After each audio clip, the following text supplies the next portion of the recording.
ലോക പ്രശസ്ത വിനോദസഞ്ചാര കേന്ദ്രമായ വാഗമണിനെ മാലിന്യമുക്തമാക്കുക എന്ന ലക്ഷ്യത്തോടെ ഏലപ്പാറ ഗ്രാമപഞ്ചായത്ത് സ്ഥാപിച്ച ഹരിത ചെക്ക് പോസ്റ്റുകളുടെ പ്രവർത്തനം പൂർണ്ണമായും നിലച്ചു.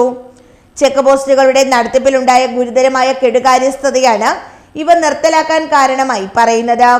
വാഗമണിലേക്ക് സഞ്ചാരികൾ എത്തുന്ന പ്രധാന 5 പാതകളിലാണ് ഹരിത ചെക്ക് പോസ്റ്റുകൾ സ്ഥാപിച്ചിരുന്നത്. ഏലപ്പാറ വാഗമൺ റോഡ്, ഈരാറ്റുപേട്ട വാഗമൺ റോഡിലെ സൊസൈറ്റി കവല, വളകോട് വാഗമൺ റോഡിലെ ഉണ്ണിച്ചടിക്കാട്, പുള്ളിക്കാനം, കൊച്ചുകരിന്തിരി എന്നിവിടങ്ങളിലായിരുന്നു ഇവ പ്രവർത്തിച്ചിരുന്നത്.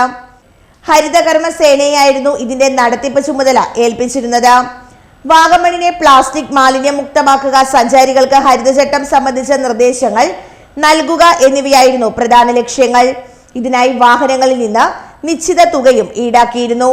എന്നാൽ പ്രവർത്തനം തുടങ്ങിയ നാളുകൾക്കകം തന്നെ ഈ ചെക്ക് പോസ്റ്റുകളുടെ പ്രവർത്തനം പാളുകയും ഒടുവിൽ പൂർണ്ണമായി നിലയ്ക്കുകയുമായിരുന്നു. ഏലപ്പാറ പഞ്ചായത്തിലെ മാലിന്യം തടയാൻ വേണ്ടിയുള്ള ഒരു 3 ചെക്ക് പോസ്റ്റുകൾ സ്ഥാപിച്ചായിരുന്നു പഞ്ചായത്തിൽ നിന്ന്.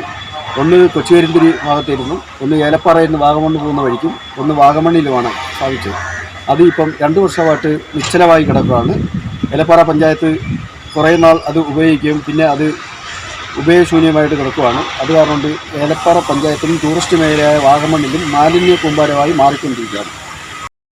ചെക്ക് പോസ്റ്റുകളുടെ നടത്തിപ്പിലുണ്ടായ കെടുകാര്യസ്ഥതയാണ് ഇവ നിർത്താൻ കാരണമായി പഞ്ചായത്ത് അധികൃതർ മുൻപ് പറഞ്ഞിരുന്നത്. പഞ്ചായത്തിലെ ഹരിതകർമ്മസേനയുടെ പ്രവർത്തനം കൂടുതൽ കാര്യക്ഷമമാക്കിയതിനു ശേഷം ഹരിത ചെക്ക് പോസ്റ്റുകൾ വീണ്ടും തുറക്കുമെന്ന് അധികൃതർ മുൻപ് അറിയിച്ചിരുന്നെങ്കിലും ഇതുവരെയും ഈ വിഷയത്തിൽ യാതൊരുവിധ നടപടിയും ഉണ്ടായിട്ടില്ലെന്നാണ് നാട്ടുകാർ പറയുന്നത്. News bureau, Elappara.